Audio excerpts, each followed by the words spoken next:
Great. Well, welcome, everybody. I think we've got our Zoomers in. Nice to see you all. If you're not sure where you are, this is the workshop in the history of material texts. And this is week 3. I will introduce myself. If you don't know me, I'm John Pollack. I'm one of the co-organizers. Tonight, we have apologies from Zach Lesser, who is on Zoom because he's ill, but I think he's out there on the cloud. And our other co-organizer is Jerry Singerman, humanities editor emeritus at the Penn Press. Our erstwhile organizer and planner is grad student Priya Nambrath, who just gave a brilliant paper last week. Priya is circulating a sign-in sheet. We actually have a very full week of events, including a kind of demonstration, discussion, conversation, nicely complementing ours. Tomorrow night. Tonight, we're tackling the Declaration. Tomorrow, it's the Constitution's turn. That event tomorrow is sponsored by the Paideia Institute here at Penn. You can find more information as about all our events on the library's website, the America 250 at Penn website. And in part because of tonight, we're kind of kicking off. We've already kicked things off, but we're starting an even greater kickoff. We're going to try to chase away the freezing cold weather with a whole series of events. This seminar, in fact, will have about 3 weeks where we will be focusing on Americanist topics. So next week, John Garcia from the American Antiquarian Society will be joining us, and the week after, Esther Bloom from Washington University. So, but tonight, I am really glad to see you all, and it's really a pleasure and honor for me to be up front to introduce John Bidwell to you. There may be some of you here who know John and don't need my words to introduce him, who know him as part of the longtime curatorial team at the Morgan Library in New York. It's kind of insane to think of all the stuff he did there before his retirement. He absolutely covered the waterfront of topics. What was your field? Printed material, something? Yeah, all things printed. For the Morgan, John produced maybe, to me, uncounted exhibitions. Maybe he did count them. Published essays, many, many, many talks on topics ranging from the book arts, Matisse, Renaissance woodblocks and prints, children's books, the Bible, just, small things like this. Now, I am currently one of those people who is now logging a lot of extra hours trying to finish up a major exhibition for our little small library here at Penn, and I can attest, even in my small scale way, the work this requires. So I don't know how he managed to do all those things over all that time. I recommend a blog that John kept for about a decade or so, which is still on the Morgan's website. Maybe you've forgotten about it. On many, many topics and books, essentially, new acquisitions, research pieces, and they're all kind of little gems, these blog entries. Aesthetic era book bindings, Renaissance imprints, garden imagery, natural history, modern literature. There's a kind of learnedness across time and culture that makes the Morgan the best in their field, in our field, and made John the best at the best. But there's more. And John is actually one of those quiet library types. I myself am not a quiet library type, but John is, who have been transforming the field of book history over quite a few decades now. Actually, I'd say this differently. He's one who actually helped create the field along with a group of pioneers, many familiar names, who helped move the scholarship in book history from what we might label a more antiquarian field that it was once to a field that focuses on larger questions of cultural, social, and economic history. John was fundamental in doing this for the Americanist side of book history. Now, paper is really John's thing.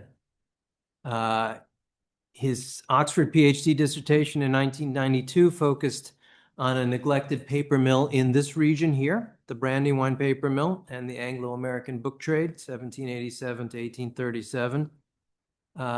John interprets the records, the surviving records of that mill, and he shows how they reveal the kind of innovations of technology and industry in paper making, but also the precariousness, the economic sort of knife edge that business was always on in the early 19th century. It was, I guess, paper making kind of a Silicon Valley of its time, always innovating, many booms, but many busts. In 2013, John published what is an essential reference on early American paper makers, American Paper Mills, 1690, 1832. A directory of the book trade, a directory of the paper trade. Now, that's not a book you might be rushing to want to pick up, but I can tell you that its introduction is actually going to tell you everything that you should know about early paper making. And the interest actually goes way beyond the paper trades. It's really a foundational study of pre-industrial and early American Industrial Revolution practices, or focusing on North America. Somewhere I brought, I think it's on a cart somewhere, I don't know where it's gone to, a little box with John's 1988 Rosenbach lectures, which he delivered here at Penn on American book and paper history. I want to just tell you the titles. There were 4 lectures back then. We make people give 3 now. You had to give 4. These titles will show you that John is a big thinker. Here they are. 1, labor. 2, management. 3, capital. And 4, technology. That's it. No subtitles. It's done. I also recommend a recent collection of John's essays in 2019. It's called Paper and Type, published by the Bibliographical Society of America. The essays in that volume range, again, widely across time and place, but they're really the best overview and introduction to the kind of work John's been doing for a long time. If you want to know how to study paper and the printers who used it, that's the place to start. John's a funny guy, and he's got a sort of dry bibliographical wit that I've come to appreciate. For you closet Americanists in the room, John has done the fundamental study of the printing, paper, and binding of Joel Barlow's epic and basically never read poem, The Columbiad. After this extensive essay, John concludes that no one really wanted to buy that book. Clearly, he writes, America was not yet ready for luxury bookmaking. I don't know if we are now, even after all these years. So John has really enormous range, as you can tell. And he moves with the times. So he's right on time in 2026, with this new book, came out last year, The Declaration of Independence in Script and Print. I'm not going to steal his thunder by telling you too much about it, but I can tell you that this is already essential reading on the creation of the document we are celebrating this year in its original moment, but also across time, from printed text to sacred artifact. Portion of this book have already entered the syllabi of classes I teach. So we're happy to welcome John tonight, telling us about printed declarations, life, liberty, editions, issues, and states. Welcome.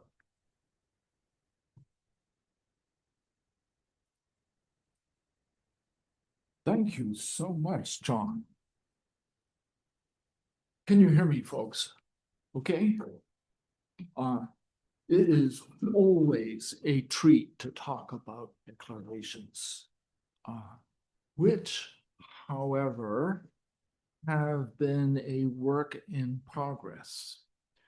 It started as an article in 1988, then that book in 2024. And 2 years later, I'm still learning about declaration printings. Library curators and private collectors tell me about new acquisitions. I see them in book fairs. I see them in bookstores. I see them on eBay and other websites. I guess a cataloger's work is never done. But cataloging, I believe, is a way of approaching material texts, even if you can't pin them down. And your first speaker in this spring series, Adrian John, said as much in his account of authentications, which he started brilliantly with this story about Underwriter's Laboratory Bidwell seal of approval, which we learned appears in billions of products every year. It's like reaping the whirlwind. And second speaker, Bria, spoke brilliantly about this archive of scientific manuscripts, mostly Sanskrit, which turn out to be a miscellany of different genres, indicative more of scribal culture than science. Here too, I'm going to talk about disparate materials, but I'm hoping I'll show enough of them to make a good case that they reveal the scope and the size of patriotic printing ventures. Okay?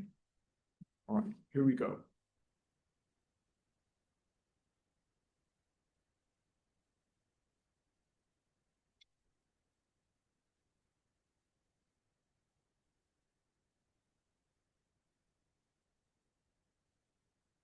Okay?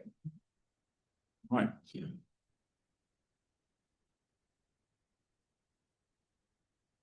Editions, issues, and states are a way of making distinctions that can tell us about the popularity and persistence of printed matter. Bibliographers devised that classification system to trace the publication history of books reprinted, reissued, revised with identifiable changes in the text, bindings, and other physical attributes. Betts and Bowers, G. Thomas Tansel, and others have refined that system to account for technological developments in book production. This method of following the course of a publication can be applied to the Declaration, a document reprinted in books and pamphlets, but also an iconic object designed to be viewed on its own. Historians have studied the text, but are less interested in its iconography, least of all the allegorical compositions touted as precious relics or aimed at the bottom of the market. I believe a bibliographical approach can show how visual interpretations went in and out of fashion and reached a wide public in a multiplicity of editions, issues, and states. During the 19th century, Americans learned to love the Declaration. They cherished it as a relic of the Revolution, the birthright of the nation, a charter of liberty and freedom. Artists, printers, and publishers gave them what they wanted: engravings, lithographs, and letterpress broadsides, adorned with patriotic emblems intended to evoke the moral values and living presence of the founding fathers. This urge to embellish the text reached a peak during the Centennial. I've been studying how that style developed and why it fell out of favor. To that end, I've examined about 100 publications, more than 200 printings altogether, dating from 1816 to 1900, a sample large enough to track changes in taste and trends in the trade. You hearing me okay so far? Okay.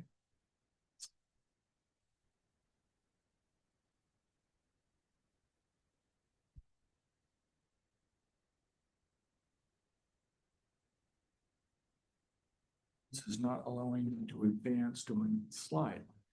Click on it. Wait a minute.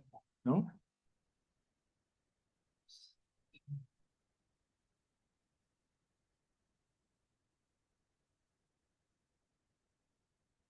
Okay, gotcha. Thank you. The Philadelphia newspaper publisher John Binns was the first to sell the Declaration as a work of art. In March and June 1816, he issued subscription proposals for a large pictorial engraving costing $10 plain, $13 colored. Thus, 2 issues of this print, one priced at a premium. It contained a calligraphic text, facsimile signatures, portraits of Washington, Jefferson, and Hancock, allegories of victory and prosperity, and a symbolic border of state seals he called a cordon of honor. By the end of the year, his proposals had appeared in more than 80 newspapers throughout the United States. His saturation advertising played a part in alerting Americans to the historical importance and the emotional impact of the documents. He claimed to have spared no expense to evoke its meaning and achievements.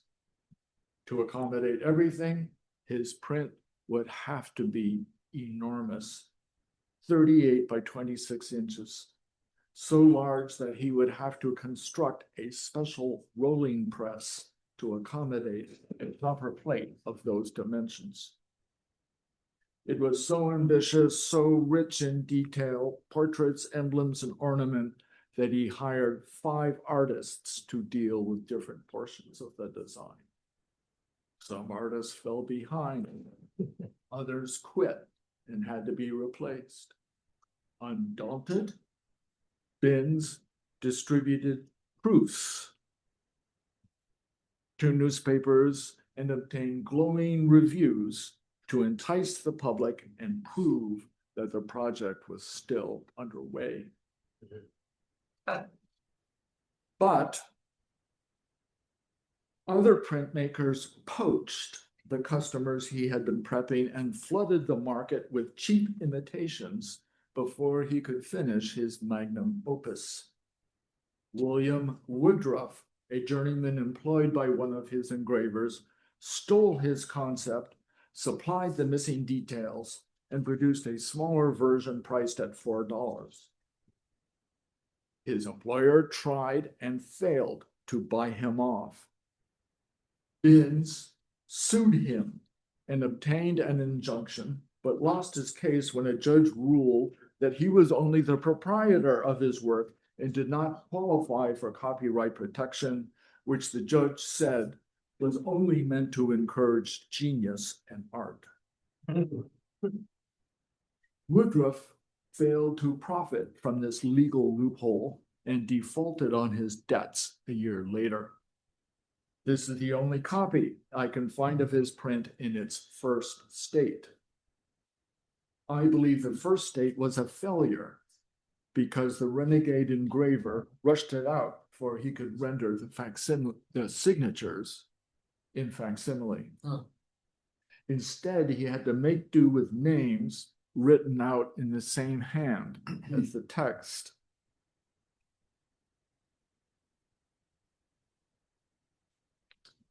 Desperate, one step ahead of his creditors, he sold or surrendered the plate to other printmakers who improved the artwork and supplied the coveted facsimiles. This late state of the print could be bought in New York City for 50 cents. A textile printer in Glasgow used another state to manufacture cotton handkerchiefs, additionally illustrated with the Boston Tea Party and the surrender of General Burgoyne. I found one copy dated 1821 and others datable as late as 1832. Priced at $1, the Glasgow handkerchief was a steady seller, frequently reprinted with different ornaments and different borders. The writing master, Benjamin Owen Tyler, also succeeded in underselling bins before the $10 print could be completed. Tyler was the first to print the signatures in facsimile and the first to embellish the text with ornamental scripts. Sure of his legal footing, he solicited subscriptions for his engraving, advertised it in newspapers, and succeeded in obtaining endorsements from the founding fathers, John Adams and Thomas Jefferson, who graciously accepted the dedication of the print. Binns accused his rival of plagiarizing his prospectus. The writing master fought back by impugning the honesty, patriotism, and politics of his opponent, a dangerous radical and an Irish immigrant. Newspapers took sides, all the better to publicize the competing.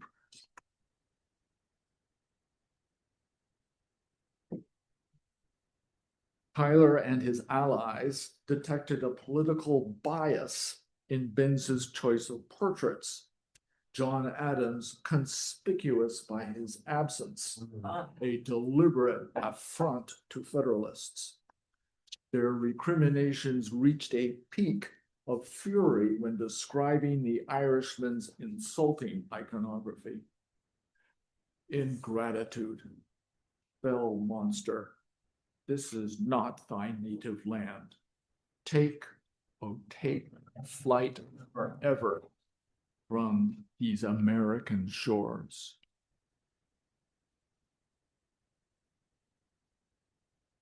In contrast, the rival print let the text speak for itself in an elegant round hand interspersed with ornamental scripts. If neutral in its politics, it was an outright commercial venture and a means of self-promotion. Tyler used it to display his skills in lettering and advertise a course of penmanship he was teaching in Washington, D.C.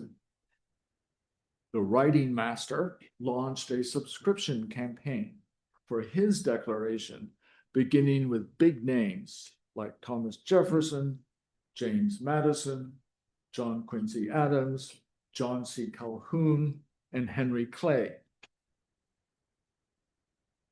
There they are on the first page of his subscription book, followed by lesser names of customers he recruited on sales trips from Richmond, Virginia to Bangor, Maine. Jefferson and Madison paid extra for copies printed on parchment, one of 3 or 4 issues at different price points, the others being paper, silk, and or linen.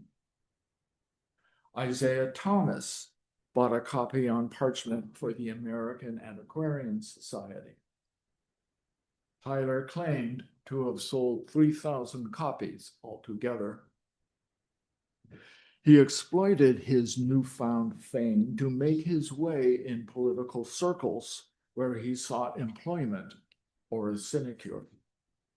He made a tour of southern states in 1827 and sent a report to the president about his conversations with leading citizens in view of the upcoming election. The governors of Virginia, North Carolina, and South Carolina had spoken to him at length at dinner parties and other social occasions. He tallied the friends and foes of the administration and implied that more information was in the offing if a position could be found for him. I know the politics of the country as well as any man, he declared, on account of my extensive acquaintance and my prints.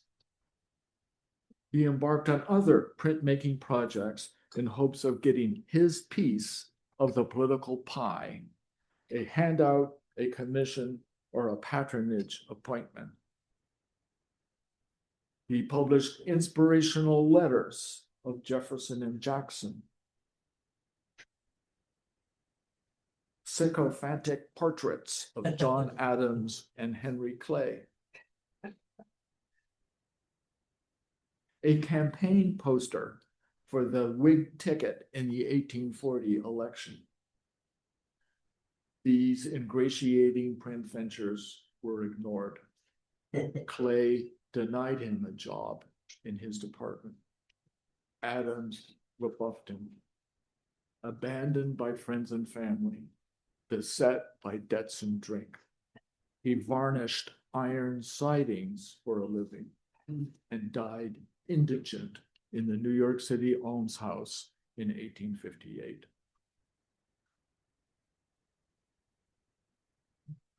Likewise, Binns failed to profit from the Declaration despite repeated attempts to sell it to people in power.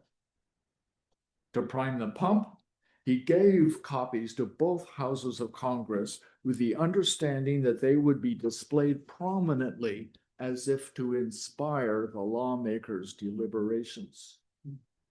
What became of the Senate's copy, I do not know, but the House copy still survives in its magnificent frame and in its designated place. This I know on the authority of Samuel F. B. Morse's painting of the chamber, where you can see it near the speaker's rostrum. After the House moved to larger quarters, that space became the National Statuary Hall. You can still see the print amidst the statues. For symmetry's sake, a reproduction in a matching frame was hung on the other side of the chamber. A prop manager hired by Steven Spielberg knew about the frame and commissioned a replica of it for Spielberg's movie Amistad, starring Anthony Hopkins in the part of John Quincy Adams. There you see Adams contemplating the Declaration, a rhetorical prop he used to plead for the African captives in the case United States versus the Amistad. He gestured to it several times during his arguments before the Supreme Court, nearly 9 hours altogether during 2 court sessions in 1841. The prop manager tried to recreate the Supreme Court chamber and found an original declaration that might have been there at the time, a lithograph printed in France for export to America in the 1820s or 1830s. To be precise, it is one of at least 3 known states produced by a transfer process copying the Woodruff engraving in an early state before the facsimile signatures. The real John Quincy Adams would have had mixed feelings about the lithograph, a piracy of Binns. John Quincy Adams detested Binns, an infamous man, a rabble-rousing journalist implicated in the spoils system of Pennsylvania. Adams could not forgive the omission of his father's portrait and a subsequent dispute that tainted a precious document with political invective. The newspaper announcement that Binns was giving copies to Congress must have seemed at best a publicity stunt, at worst a ploy for patronage. A few days later, Adams asked Tyler to make an exact replica of the document. No calligraphic flourishes, but rather a scrupulously accurate surrogate of the original. Even then, the original was in poor condition, which went from bad to worse when Binz's engraver damaged the signatures. Something had to be done to stop that man and ensure the future of the document. Then serving as Secretary of State, Adams took it upon himself to make an official facsimile sponsored by the department and approved by Congress. Tyler was too expensive, so he hired William J. Stone, an expert engraver who had already done business with government agencies. Under the secretary's exacting supervision, Stone spent 3 years striving for the utmost accuracy in his rendition of the text and the signatures. No one knows how he did it, whether he used tracing techniques or a transfer process. In October 1822, Adams saw a proof of the signatures, which he approved, although the text was far from complete in his opinion. He requisitioned 200 copies on parchment and chose an auspicious publication date, July 4th, 1823. You can just barely see the date and Adams's name in the unobtrusive imprint on the top, on the very top. Compare that to Binz's credentials and Tyler's affidavit, both certified with official signatures and Tyler's with a departmental seal. Both were more impressive than the State Department imprint. With these assurances, devotees of the Declaration did not demand the more accurate reproduction, which was not available even if they had wanted it. Congress drew up a distribution list limited to government offices and office holders, along with the living signers and Lafayette. The State Department facsimile was government property, a limited edition not available to the trade. Printmakers looked elsewhere for the signatures and found them in the certified, authentic Binz and Tyler engravings. Facsimile signatures derived from those 2 engravings appear in more than 90 prints during the 19th century. The chain of transmission could take twists and turns from one medium to another, expedited by improved printing technologies. This one was based on Binz, after passing through 2 book illustrations, one in the 1830s, one in the 1850s. The artists were English, working for a London publisher who had an outlet in Boston. The illustrations he commissioned were also available as separate steel engravings.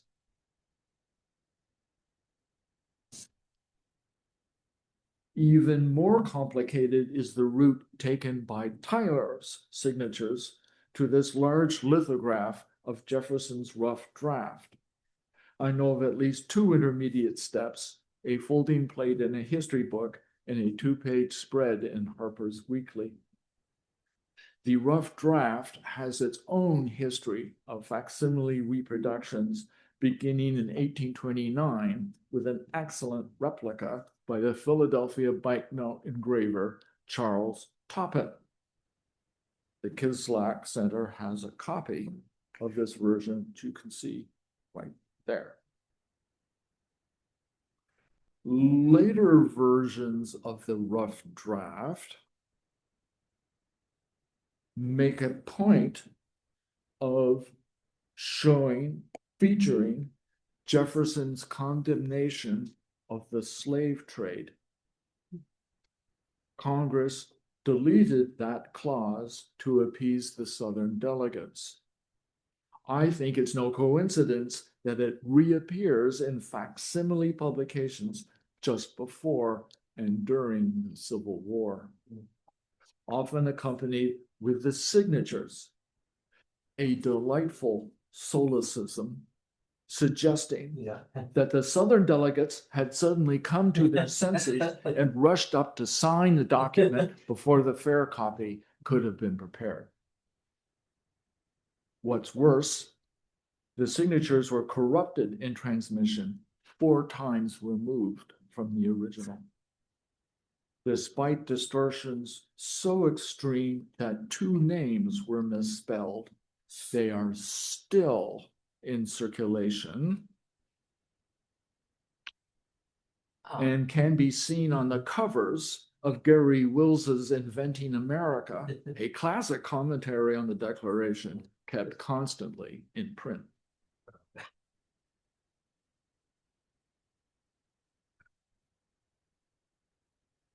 Letterpress printers copied the decorative schemes, Binns's and Tyler's engravings. Like Binns, these printers framed the text in a symbolic border with patriotic attributes. Like Tyler, they emulated the handwriting of the original and embellished it with decorative types. Letterpress broadsides were cheaper than intaglio engravings. This one was a freebie distributed at an Independence Day parade in 1828. Members of the Baltimore Typographical Association printed it on a press they had installed on a float, a vehicle festooned with muslin and decorated with paintings of statesmen and military heroes. Apprentice boys played the part of Mercury, the patron deity of the printing profession. Dressed in flesh-colored tights, the Mercuries each held a caduceus, a pole by which they conveyed the freshly printed broadsides to the spectators on the sidewalk. So far, I've located only 2 copies, both accompanied with accounts of the parade, as if that was the only reason for retaining them. The engravings looked valuable, less so the letterpress broadsides. This one was priced at 12.5 cents, and it too is rare, even though it was stereotyped for mass production. It too combines the Binns border and the Tyler text, but more closely simulates the iconography of the engravings. The printers used stock cuts to replicate Binns's state seals, cordon of honor, and display types to imitate Tyler's calligraphic lettering. They copied Tyler's title and transposed his signatures from intaglio to relief. Tyler charged $5 for the engraving. They brought the price down to 1/8 of a dollar, a price easily within the reach of most Americans. Similar in concept, this broadside appeared in at least 9 impressions over nearly 20 years. The text and the signatures were the same, but the borders were updated as well as the imprints when the firm moved to a new address or took on different partners. I hope I've made it clear how these cheap imitations help to popularize the Declaration and keep it in the public eye. It might be tacked to a wall or passed from hand to hand. The more ambitious prints were framed for display in homes and public places. Picture framers stocked them for sale to walk-in customers who might buy them on a patriotic impulse. In one form or another, the decorated text was everywhere. The Philadelphia amateur artist Joseph Leeds, a roofer by profession, built an immense edifice of historical vignettes in this triumphal arch celebrating the Centennial. I believe it to be the largest accumulation of patriotic imagery in the Declaration genre.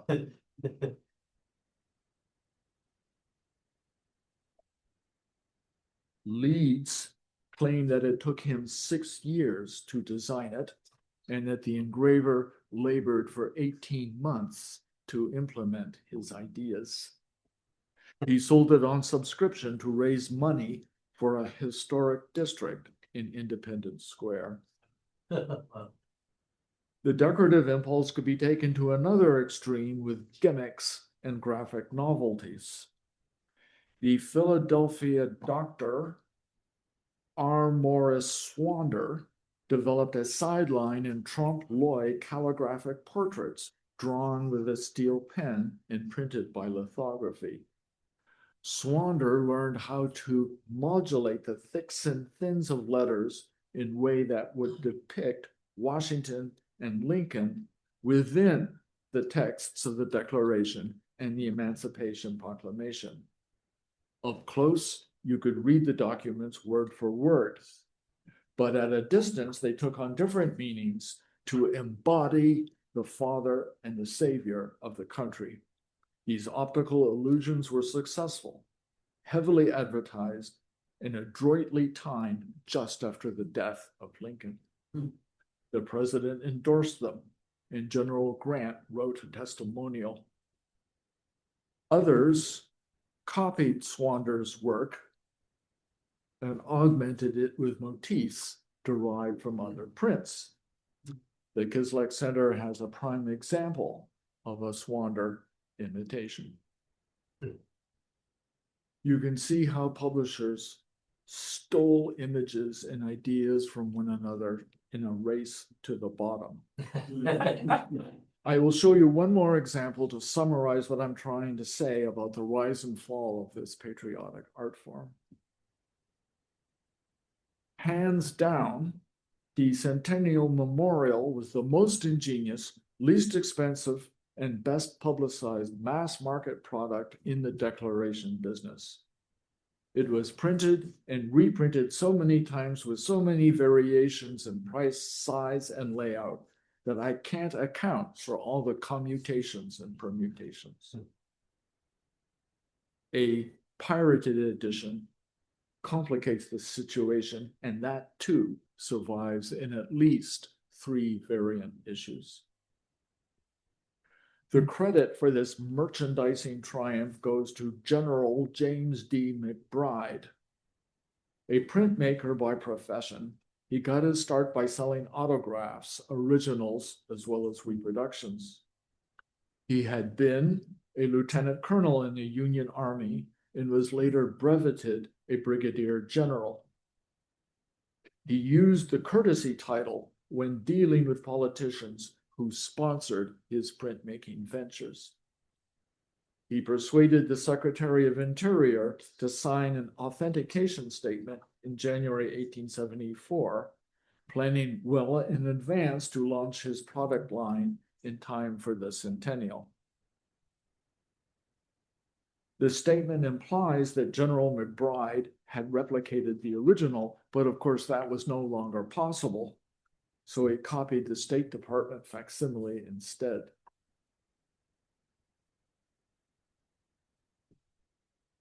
He formed 2 dummy corporations, one in Philadelphia, the other in New York. Both companies offered his facsimile in 2 sizes, a regular edition and a premium version twice as large and authenticated with a seal in red instead of black. Both put a price on the premium version, but here's the catch. If you bought it in Philadelphia, you paid $1. But if you wrote off to New York, you paid half that price. I believe that McBride devised that pricing strategy to exploit the excitement of the Centennial, confident he could overcharge tourists who bought souvenirs on the spot. To my mind, he typifies the hucksterism of the declaration business. But that's not all. He sold advertising space in the regular edition to merchants who used it as a promotional venture. I've seen variant issues of that edition carrying advertisements for clothing, hosiery, housewares, hardware, cabinetry, fertilizer, woolens, curtains, carpets, medicines, newspapers, liquor, railway travel, and fire insurance. A wide variety of goods and services provided by firms based in 14 cities on the eastern seaboard and as far west as St. Louis and Detroit. Distributed throughout the country, these freebies also advertised the mail order premium version suitable for framing. So there you have my attempt to suggest the size of the declaration business. It started with expensive engravings and crested during the Centennial with lithographs priced next to nothing. I haven't told you about John Trumbull's attempts to sell a $20 engraving of the Declaration, an artistic triumph, but a commercial failure because he could not compete against cheaper products. I haven't told you about other printing technologies such as steel engraving and stereotyping, which made it possible to reprint thousands of copies. I only touched on declaration imagery in books and pamphlets, also published in huge edition. But I hope you can see how that text became a mass market commodity and an art object firmly ensconced in American visual culture. Thank you.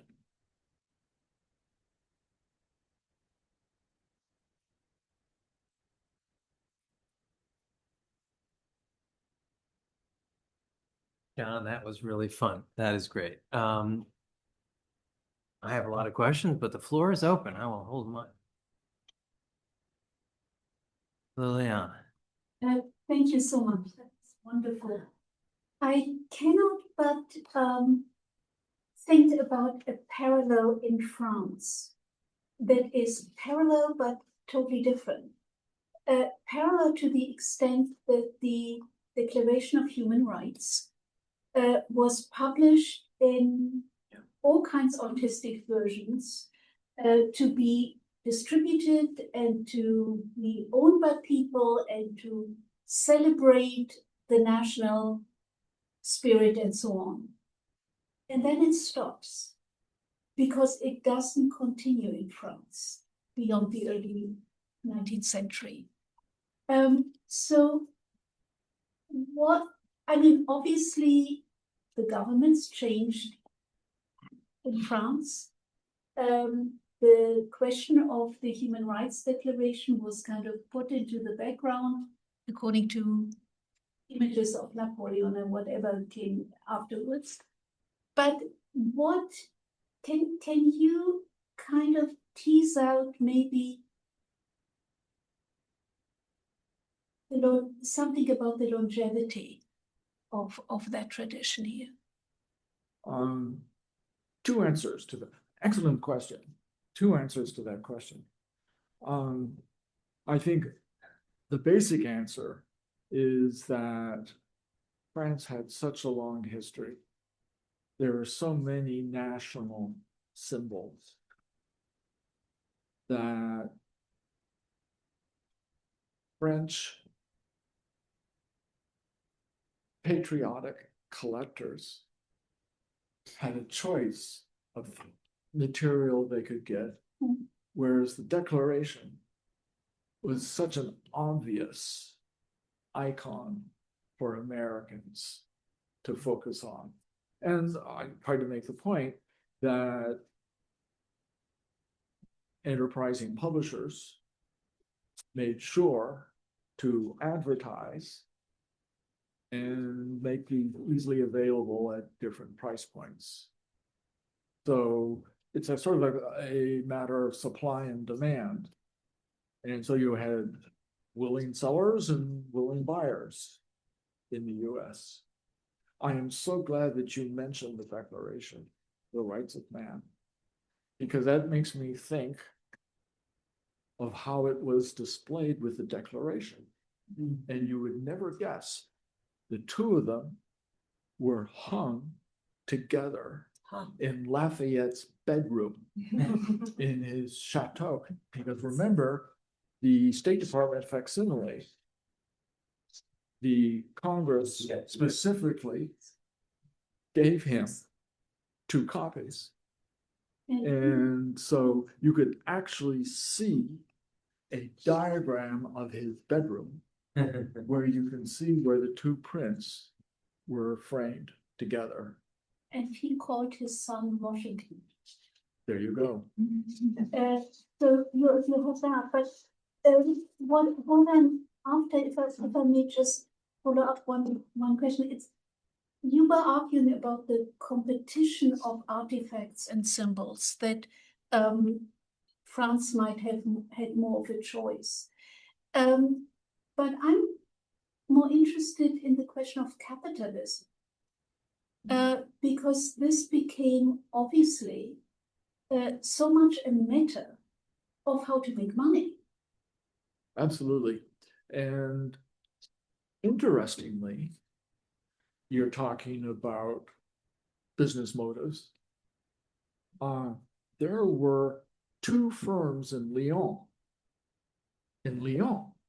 that made those transfer print piracies of the American prints. And one of the proprietors actually had a patent for this transfer process. So they're selling them in France, presumably. Maybe, but clearly, like the Glasgow handkerchief printer, they saw an export market in America. So I guess my question to you would be, since they had this technique, how come you don't see cheap transfer printed lithographs of the Declaration of Rights of Man? Oh. Same technology. And the only thing I would add is, and I don't know much about this, but just a little bit. I know one version of the French Constitution, which was, it's a complicated story, which had the Declaration of Rights of Man. It's a printed version. And on there was a stipulation that the declaration be gravé, be sur des tables, be engraved for public display. I mean, there's no such sense among the Americans a decade or 2 before that there should be a public display of their document. By the 1790s, there's something there about the desire. Yeah, exactly. It was distributed in hopes of, but with no explicit instructions on how to. I suppose, yeah. Right. Okay, George, and or one of you guys. Thank you so much. This was fabulous. I was quite interested in the tourism angle you intimate towards the end of the talk, and I think as residents of Philadelphia, we've all had obligatory trips to the Constitutional Museum, and I'm interested in the transit that some of these artistic prints make into this kind of realm of a tourist trinket. And you named frame stores as a place where you might encounter some of these prints. And I'm wondering, like, what were some of the venues, let's say in Philadelphia, that might have facilitated their sale? This strikes me as a document that you might find at a bookstore, but also one that was designed for a kind of open air sale. Yeah. Absolutely. So July 4, 1876, there was this huge celebration in front of Independence Hall with grandstands and a reading of the Declaration. They had the grandson or the great-grandson of Robert Henry Lee to hold the actual manuscript and read it out loud in front of the crowd. And I've seen pictures. The crowd was immense. You could have booths by the grandstand to sell your facsimile declarations. And General McBride was one of those who had a booth by the grandstand to sell it. Cute. And he's the advertising pioneer because he's selling versions with ads on it. Yeah. So I'm thinking maybe you could get some of the freebies with the advertising. Yeah. Or if you wanted to take the larger one home with you, you paid up the $1. Yeah. I mean, it is interesting just to say more about this, but I mean, what we know, or personally I don't know, or what is known about sort of the pre-packaged picture frame, bookstore poster equivalent industry in the 19th century. It's not something I've thought about at all. I don't know what is known. This much I can say. I know of at least one framing store in Baltimore that bought declarations en bloc, on spec, to frame and have ready to go. Yeah. And that's right, they're in Tyler's subscription book. Okay. So he's selling them in quantities to this frame store. A nerdish digression. I'm talking about prints, but there was also a huge business in selling books about the Declaration, the most famous being Sanderson's Lives of the Signers. And there was a mania for Sanderson's Lives of the Signers. Sanderson started as a partner in a frame store that went under. And so I know that the Declaration's publisher sued the proprietors of the frame store. I tried to figure out, okay, what were the Declarations left in stock? The only thing left in stock when these people went down were a bunch of mirrors. Because that's what frame stores sell. Sure. No, there are still some around. No, it's a great history there. Ariel and then David. This is partially a hypothesis to the question that you asked back to us. I was wondering and thinking about maybe what you just said about this book about the signers speaks to that. There seems to be a really early investment in the sort of cult of personality of the signers and their various political factions. And so I'm wondering if sort of part of American identity has kind of always been this conglomerate of capitalistic ventures and the cult of personality of our politicians. I mean, it seems like getting the signatures on these facsimiles was so important that the document itself gets harmed in the process. So I guess I'm just wondering if there's something different or particularly American as opposed to the sort of French kind of culture that praises or is very heavily invested in acquiring not just this document that they all signed, but a copy of their actual signature, something that their hand actually produced. Well, in a way, you've got signers living into the 1820s. And so it's the living presence of founding fathers. But Americans knew they're going to die any day. So I showed you the Baltimore broadside in that parade. That parade was to celebrate the last living signer, Charles Carroll. And there he was on the parade. You wouldn't believe the adulation. You would not believe. So each float had a different trade. So you'd have masons, weavers, leather workers, and so on. They were all making gifts for Charles Carroll. Yeah, I mean, I think there's some more to say about this issue that Ariel is raising here in terms of, I mean, and there's been work done on sort of autograph mania in the 19th century. That's maybe a somewhat cross-cultural phenomenon, but these signers of this document and that thing is, I mean, another way of asking the question is, why is there no story for you to tell us, John, about the facsimiles of the Dunlap broadside, the real first declaration? That's the one I'd love a copy of in this library. All this sign crap, whatever, but in fact, that's not what why did nobody care about that? It sounds like they wanted that's versions of that sign. I think Goddard did it too. I mean, Well, there's a long story as to why the Dunlap broadside was not unanimous. The New York delegation at that time could sign. So that's why you've got Hancock and Thompson, and that's it.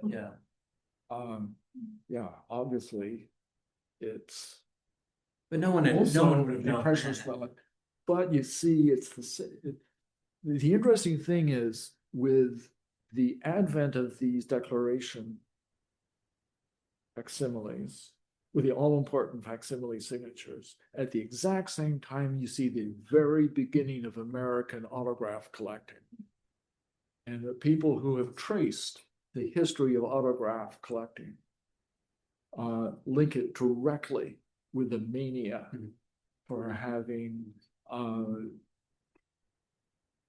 the all-important signatures.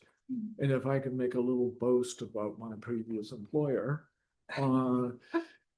J. Pierpont Morgan was the greatest collector of signers in the history of the US. He had 3 complete sets, one of which he gave to the Library of Congress. And to what you're saying, we all like to compete. And so autograph collectors would compete as to the quality of the autographs. And the holy grail of these autograph collectors was Button Gwinnett, who was a Georgia delegate who had the misfortune of being killed in a duel soon after signing the declaration. It's supply and demand. Right. And so what you and just to be clear, a signer's collection, we have one here at Penn, which is complete. Anything they sign a grocery receipt that counts. Yes. You just want, that's it, their name. That's what I'm trying to say is about this American Now it's a spirit of competition. So most people would have to have a little clipping. The Button Gwinnett would be cut out of a receipt. But Morgan had a letter written by Gwinnett on his way to or from the Constitutional Convention. Oh, even better. Bragging rights. Okay. Yeah, you're not gonna top that. Okay, Davida, then Jim, then Heather. First, an aside comment, which is that the handkerchief thing seems odd to me because of the outrage that there was even in the 60s over the flag being appearing on shorts or underwear or something like that. You would think that a handkerchief that somebody's going to sacrilegious, but the question is kind of an alternative hypothesis about the longevity issue, and that is that Gary Wills, in his book about the Gettysburg Address, Lincoln at Gettysburg, talks about the prominence that Lincoln gives to it in his speech in order to support it's basically a war speech. Let's finish the war and let's do what we need to do. And he kind of makes the claim that it was Lincoln that brought it back into general consciousness, which has been disputed, but the fact that then Lincoln dies, and the trauma of the Civil War makes it even more prime for that resurgence. So you've got the 50th anniversary of the Declaration is in the 20s, which is when you said a lot of this was happening. The Centennial is going to be 76, but Lincoln's speech was in 63. And, the July 4th becomes a national holiday in 1870. And so it seems to me that there must have been a lot of stuff about getting over the trauma of the Civil War as a way to talk about this is going back to our national unity and rededicating to Lincoln's view of what was going on in the founder's mind, which is putting back the sentence about, slavery being wrong. In fact, just as you say, I believe that's what's operating in the Binns iconography of the state seals surrounding the text. You see that in the Swander color graphic. And as more states are admitted to the Union, the border of state seals grows and grows. This is one way you can date them. Yeah, okay, sure.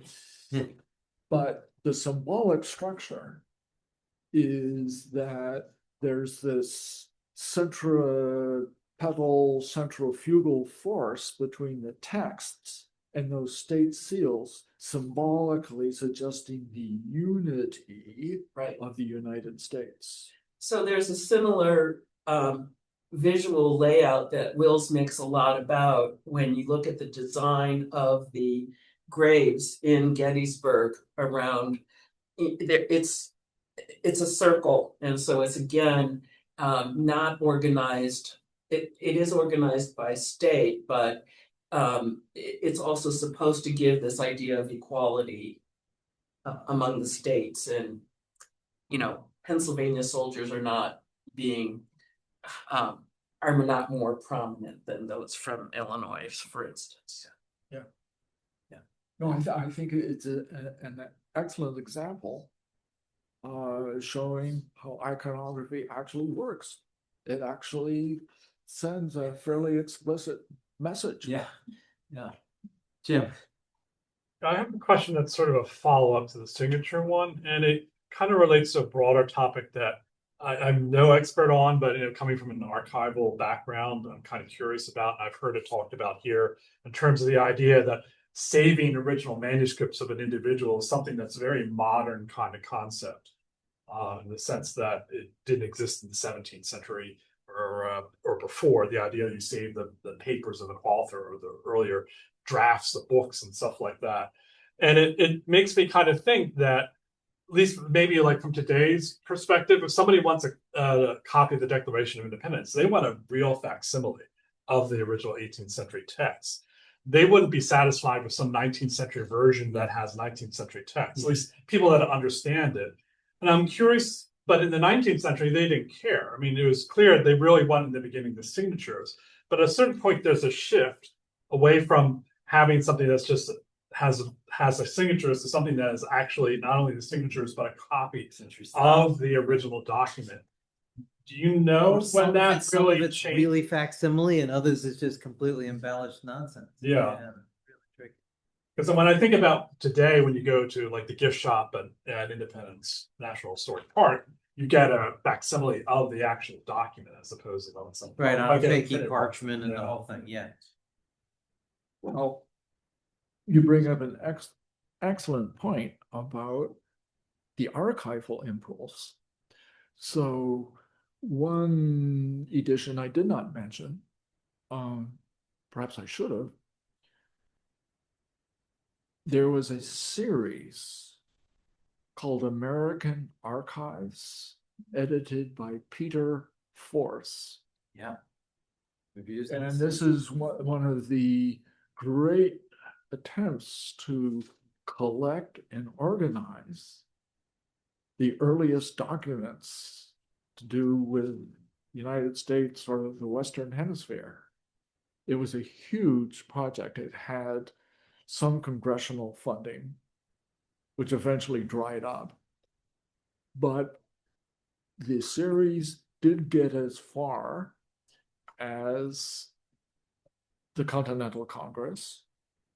And you can see, this is one of the great bibliographical mysteries. You can see as a folding plate in the folio, Peter Force's American Archives, the great State Department facsimile in a later state.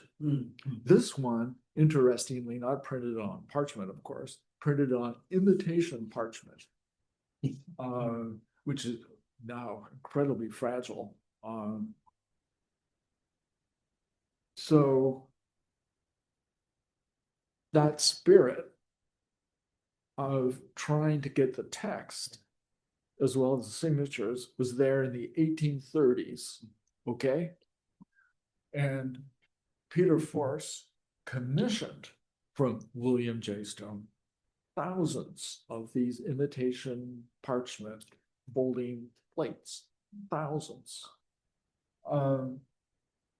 They're not rare, though if you buy one now, it'll cost you 40 to 70K. Wow. Depending on how well it's preserved. So take a look at the Better American off forgeries. Well, I'm just saying, you might want to get yours out of the stack. That one probably on the open. Yeah. Like 10 years ago. Princeton's copy is still in the open stack. All right, good for them. Nobody takes things at Princeton. There. Well, I too was really struck by the obsession with the signatures and getting the signatures. And also by the emphasis on having a manuscript facsimile, even if it's not a facsimile of the manuscript in question, right. but something in Yeah. manuscript. When the actual impact of the Declaration in 1776 was almost entirely in newspapers and letterpress. It was a printed thing. That's what it's made its impact, not the actual, ceremonial piece of paper that it was, Exactly. written out on.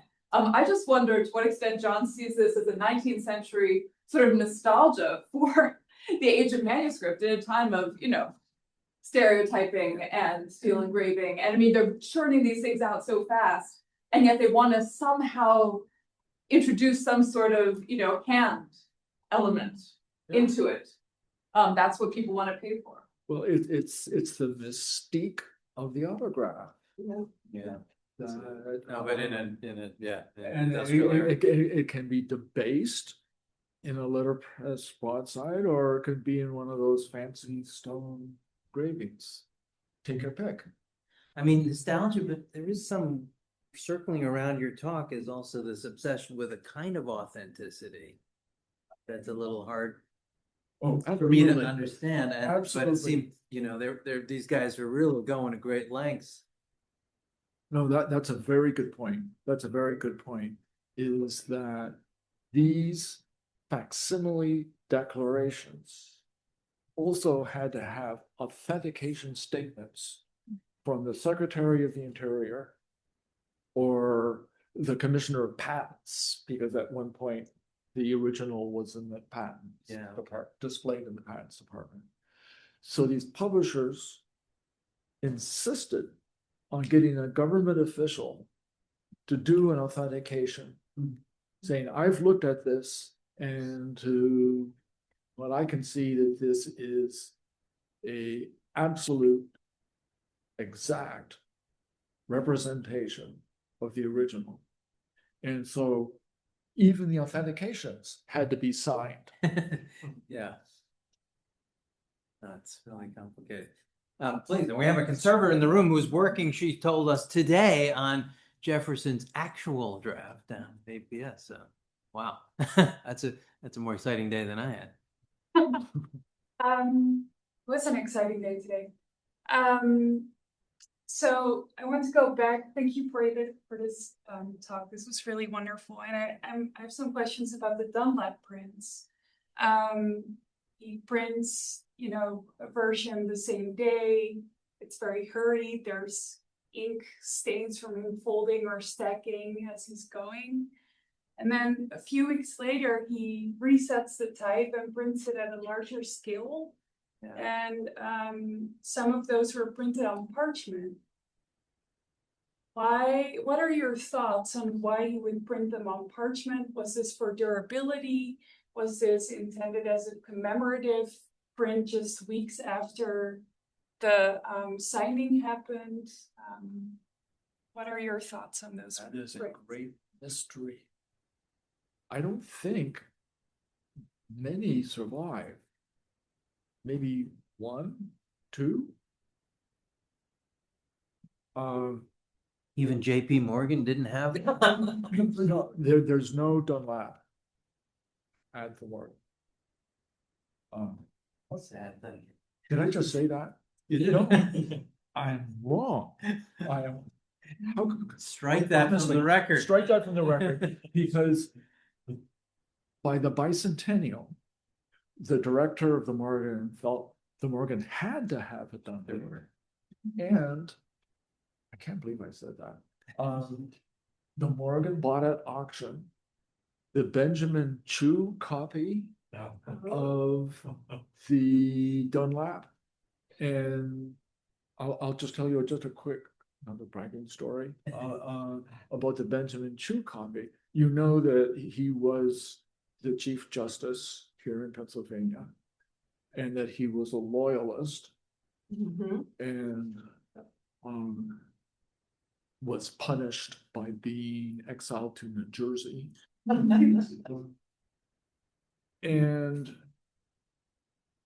the Morgan, I argue, that it is one of the best preserved of the Dunlap declarations, because the other ones were sort of loved to death. You know, they were taken out and fondled and handed around, whereas Benjamin Chew kept it in a drawer. Looking at this thing, yeah. So. But anyway, we don't, yeah, I've wondered about this Dunlap redo as well, and I know nothing about it. Well, a fascinating discovery about the first version of the Dunlap, which might explain a little bit of the redo, is that the typesetter screwed up. You know the story? Jefferson, in doing the fair copy, which does not survive, had put rhetorical marks over some of the words, particularly in the preamble. And I believe it was Jefferson very concerned about public speaking. He was not a good public speaker. And so he was making notes to himself, this needs emphasis, I do a pause here, this kind of thing. Well, when the fair copy came to the Dunlap shop, the typesetter thought that those rhetorical marks were kind of accents and set them in. And set them in. And there's, I think, HSP, the so-called proof copy, which shows those marks. And if you look at the other copies, you can see all these blank spaces. Nobody remarks about this. There are all these blank spaces because they removed the accent marks but kept the original spacing. So the word spacing is wrong in the preamble. And one possible explanation of the parchment sometime later is correcting this typographical mistake. Complicated. Yeah, let's go to, sorry, we've got a line or Zoom or chat, There's a please. question on Zoom. One asks, how about the authenticity of Timothy Matlack's penmanship? About the authenticity of Timothy Matlack, the scribe of the original. Well, That's a very interesting question, because I really think of Matt Black as kind of a part-time scribe. I think he The did. penman of the American Revolution? Well, I will credit Matt Black with this much. He did very good ornamental lettering. And so in Dunlap, where you get caps and small caps, Matt Black was ingenious enough to turn them into a kind of black letter. So he had that amount of skill. Matlack is also famous for having done the commission for General Washington. And sometimes you'll see facsimiles of the Declaration along with a facsimile of the Washington Commission as general. Yeah. We're pretty sure that he wrote the trustees' minutes of this university, or some of them in our, and we can, Really? yeah, because Well, that's a piece of news. that's what Jim thinks, and it's plausible because he was one of the trustees in the new university in the 1780s. That's great.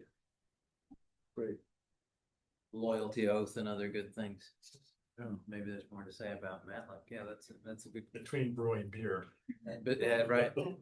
Can I ask a little follow-up to that question, which is one of your wonderfully weird 19th century examples was calligraphic, but with some words big and this kind of overemphasis, which is neither print nor manuscript. It's just a complete, or it's a sort of a hodgepodge. It's fascinating and completely inauthentic, in an authentic way. I don't, you know, there's this dramatic change of aesthetic. You know what I'm put your finger right on a really interesting situation. What you saw were what Benjamin Owen Tyler called the emphatical words. And Tyler, on his own, chose certain phrases that he felt needed to be emphasized with his ornamental scripts. Fine. But then you get all the copies of the copies and the imitations and the ripoffs. And so his emphatical words become even more emphatical when you get letterpress printers trying to figure out, okay, how can I raise it to a new level? You know, you need to reach a sort of like a rhetorical pitch, right? And so that's when you get sort of this bold face, condensed, expanded types, trying to replicate the Tyler emphatical words. Love that. Absolutely great. Was there another Zoom or Lynn? No, I was just, I mean, I'm sort of fascinated by the fact that, you know, people had these broadsides and maybe putting them up on their walls. I don't know what else they would be doing with them, but I get the feeling people were not reading these. Right. And I think what's Despite interesting. the emphatical words. Yeah, I mean, I think it's just really interesting to think how something like this becomes something that is in the mind, but you know, the reality of it is things that can be sitting there and make you think about something, but not necessarily something that you engage with to any extent. You know, these visuals, you know, people aren't going to sit and read something with. Although I was going to ask a different version of that question was, and maybe you would know if anybody would in terms of advertising, frame shot. What about the school market? Is that an emerging place to find these At the things? very end on the wall. Good question. Yeah. At the very end, you see school supply companies, you know, the people who make the desks and the blackboards. So they're selling. Yeah. Are they selling constitutions and emancipation proclamations as well? Lynn, I confess I didn't look. I'm curious, you know, but I mean, we know the Emancipation we know the Emancipation Proclamation comes out in lots of versions, and some of them are quite fancy. Yeah, I gotta be simple. But what I should have said is, interestingly, many of these declarations survive varnished on rollers. Okay, Okay, Oh, yeah. There's your school. yeah, that's, That's yeah, yeah, intended. Yeah. For school. yeah. Please, final question. So Jefferson in his drafts also used emphatical words. He also capitalized some of the words and Richard Henry Lee draft or copy, and he's doing the same. I never put the two together. Are they emphasizing the same words? Are they following Jefferson's? Would they have even known it? Are there, yeah, they've known it, and are there developments in which words are being emphasized? I Phrases?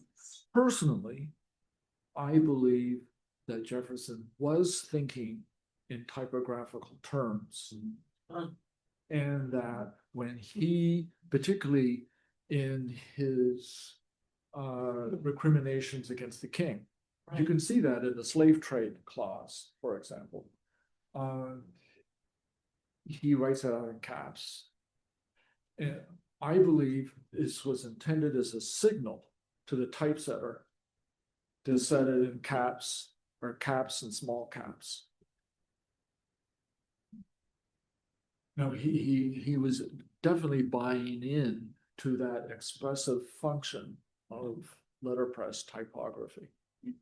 Even in a copy that he wrote, I believe just to update. Yeah, everything on his product on their I mean, Yeah. there you see the facsimile of the original rough draft. And as you know, he did other versions of the rough drafts to send to friends, including the one at APS. But even in those, he copies the same typographic signals. Type manuscript. Yeah. Emphasis, it's all mixed together in somewhere. John, thank you so much. Thank you.